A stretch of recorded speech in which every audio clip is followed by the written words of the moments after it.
নমস্কার বন্ধুরা, আমি অভিজিৎ। আপনারা দেখছেন প্ল্যান্ট কেয়ার।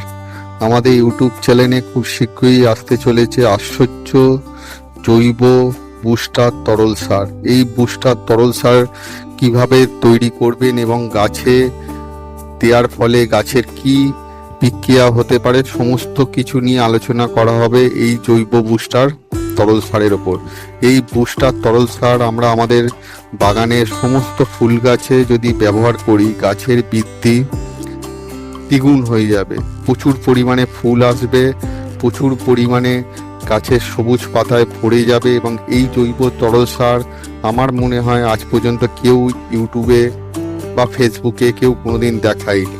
যে জৈব তরল সার বানানোর প্রক্রিয়া সম্পূর্ণ দেখানো হবে এবং এর গুণাগুণ সম্বন্ধে আলোচনা করা হবে। এর জন্য অবশ্যই আমাদের চ্যানেলটিকে ফলো করুন। খুব শিগগিরই আসতে চলেছে জৈব তরল সারের ভিডিও। নমস্কার।